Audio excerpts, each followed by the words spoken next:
Hi, welcome to my channel. This is Lies and Logic, and my name is Matt Garrett. Well, I'm sure you've heard by now that Kamala Harris is black again.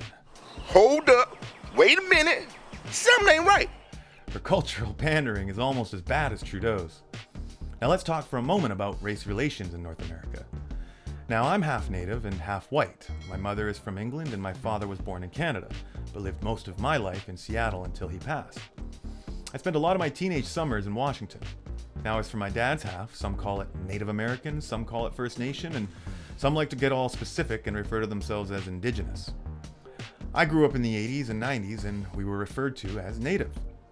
Then around the mid-2000s, everyone started to get all sensitive to the name Native because it was associated with alcoholism and poverty, so the Native community relabeled themselves First Nation. I'll be honest, I've always hated that term. So I just like to refer to myself as Native. My father was a very proud man. He always referred to himself and my brothers as Indians because that's what he was called. Now that term is considered racist. I don't think it's racist. See, my father was raised in the residential school system. That term was confusing perhaps, but not racist. But that's just me. Now, he always told me never to be ashamed of my heritage. But when I was young, here in Canada, being Native was tough. I was mocked and ridiculed so regularly I became afraid to discuss my ethnicity despite people always asking me what I was, because as a half-breed, people can typically never confidently guess your ethnicity. I would get everything from East Indian, Italian, Latino to Middle Eastern. But one thing is for sure, I never got white and I rarely got Native. Now perhaps that's because I don't look Caucasian and I really don't look all that Native. It's always been funny to me when, and perhaps even slightly insulting, when someone who is white would claim they were Native because they held a Native status card. You can have the blood of a Native person, but let's be honest, you are how the world perceives you. If you walk into a room full of white people and no one wonders what you are, then you are white. By claiming you understand what it's like to be Native, because you carry a status card, can be very insulting to someone who has actually experienced ridicule and bullying for their ethnicity. Now, I'm actually not sure if Natives in America are issued status cards, so if you're watching from the States, perhaps give it a Google or let me know in the comments if they are issued status like up here in Canada. My son, who is 22, much like Kamala and myself, has a very ethnically ambiguous look. His mother is half white and half black. But like me, he looks like he could be from 100 countries. Now, I want to be fair. If I met Kamala and I didn't know who she was and she told me she was half black, I would think, okay, I can see that. But my guess would have been Indian or Middle Eastern, perhaps even Puerto Rican. But here's the problem. She has already made it clear she identifies closely with the Indian community. We're gonna cook today. Okay. Is an Indian recipe. Yes. Because Yes. you are Indian. Yes, yes. Okay, and I don't know that everybody knows that, but I find that wherever I go and I see Indian people at the supermarket, on the street, everyone's like, you know Kamala Harris is Indian, right? It's like the thing we're so excited about. Actually, we're both South Indian. Yes. You look like the entire one half of my family. Now, I've had a few black friends here in Canada, and we always bonded over being different in a predominantly white country. Thankfully, my son was raised in a different world. The world has become very multicultural, and he went to school with tons of mixed-race kids.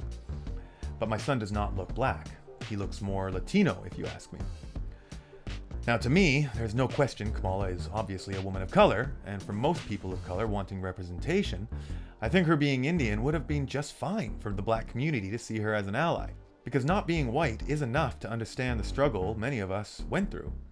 But there are really only 3 ethnicities on this planet that are clear to identify accurately: black, Asian, and white. And an honorable mention goes to the true-blood Indigenous natives and Latinos. Kamala is doing herself no favors with anyone intelligent. Perhaps some dumb people are buying her as a black woman now, but all this cringy pandering is shameful. But he does not walk the walk. Or as my friend Quavo would say, he does not walk it like he talks it.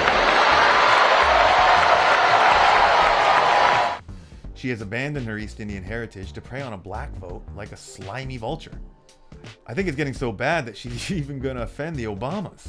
So again, I wouldn't be surprised if Michelle steps up as the surprise nominee at the upcoming Democratic National Convention. Because if they continue down this road with Kamala, things are gonna have to get really dirty for them to pull out the win. I still believe Michelle has the notoriety needed to narrow the gap, but her winning would just be a 4th term for the globalists in the deep state. Let me make that very clear. Fuck, I really fucking hope we don't have to listen to that fucking cackle for 4 more years.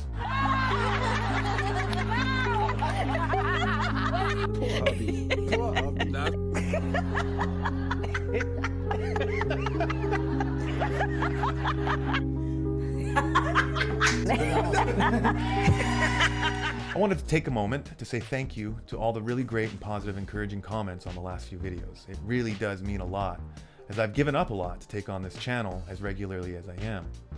And I'm doing news and politics because sharing what I learn and research with the public during these hectic and trying times helps me sleep better at night, knowing I'm joining the fight.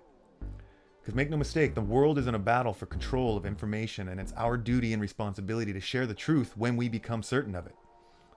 So thank you for listening, and please hit the like and subscribe button on your way out, and I will continue to share what I learn with you. This is Lies and Logic. I'm Matt Garrett. See you next time.